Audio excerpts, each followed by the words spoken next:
Basically, you've been pursuing weak supervised learning, but why weak supervised learning over, say, some other sort of transfer learning or active learning?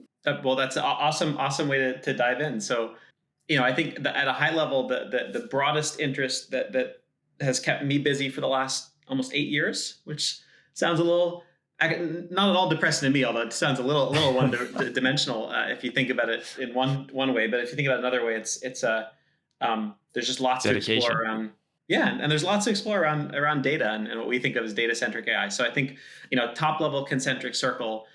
There's and it's not an either or, but there's this split that we make between model centric development, where you might think of the model being relatively fixed, and the data being relatively fixed. You're iterating on the model. That's what I often think of as the kind of Kaggle era of machine learning, or the ImageNet era, where you just it's what a lot of us started with. If you look at 5+ years ago, every single paper was about features or algorithms or bespoke model architectures. That's what people were doing out in industry if they were actually working on a new problem. And the data was someone else's job. It was something outside of the kind of ML developer's responsibility, right? And so this broader set of things that has been capturing my and now many others' interests, which is super exciting. And the Snorkel team since back in 2015 is this idea of broadly data-centric methods, where you're assuming that the model class can be auto-selected, or you can kind of pick a standard class. That was kind of the forward-looking bet. That's not too forward-looking anymore, given how things have converged in such an exciting way out in the open source.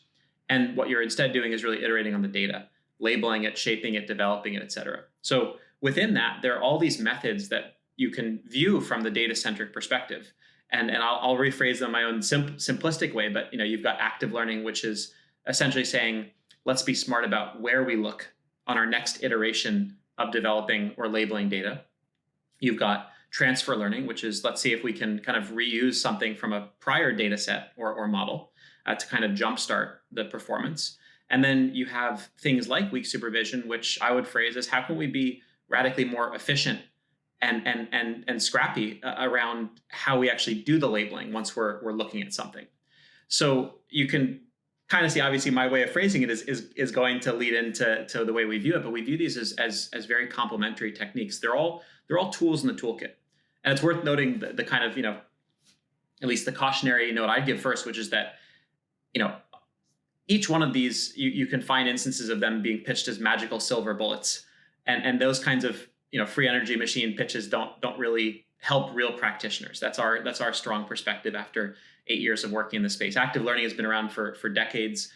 Amazing progress in the field. I have a grad student I get to co-advise at UW who just published a paper on active learning plus weak supervision, actually, with some cool results. But it's not a silver bullet. Even if a little theoretical intuition is that deciding where you need to look next in the data is often as or more difficult than actually deciding on the decision boundary that you're trying to build and, say, training a classifier in the first place.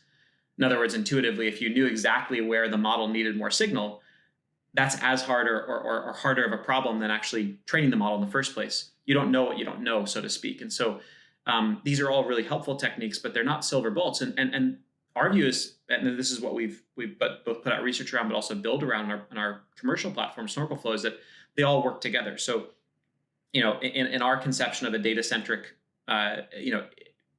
iterative workflow, each iteration you're saying, how can I label or otherwise improve the quality of my training data?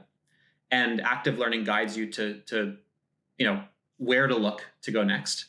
Where should I label by hand? Where should I label programmatically or with weak supervision? Where should I debug or edit? And there are a whole bunch of ways of doing that, but that's the kind of the where do I go next? Then there's the how do I label? Do I go through and kind of click one data point at a time in the kind of legacy manual labeling approach, which can be appropriate and inevitably is part of the process in tough problems. But then the weak supervision question that we've been working on for years is, can I be more efficient? Can I write functions that label data? Can I even use things like foundation models or large language models, which I'll take a wild guess we'll get into in our discussion today. And that gives a hint about how we not? Yeah, how could we not?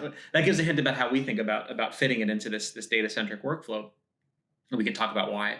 But basically, how can we use all these more efficient ways to label the data also more maintainable ways, things that look more like labeling your data with code, so you can now edit and change and share and reuse and govern, which you can't do with big piles of manual labels.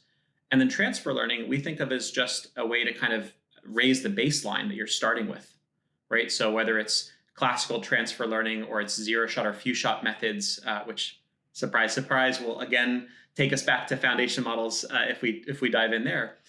That's the kind of, okay, how can I start with a baseline performance rather than starting from scratch? That's actually why myself and my co-founder Chris, who's was part of starting up the Stanford Center for Research and Foundation Models, likes that foundation model term, because we think of it as foundations. They're kind of sturdy generic foundations. Then you still have to build your specific custom building or house on top, but you want to start with those strong foundations. So to summarize, transfer learning, think of it as kind of your warm start versus your cold start, your kind of base. Most problems are not magically solved by transfer learning if they're complex and non-standard, right? Most problems are not solved by zero few shot learning when they're actually kind of tough, high value, bespoke problems on custom data sets, custom objectives out in real industry. But they're great. It's a great way to start. Active learning is kind of the where do I go next to label or improve my data, and weak supervision is how do I label my data in a more efficient and maintainable way. So a little bit long-winded, but that's how I see them all fitting together and playing nicely together.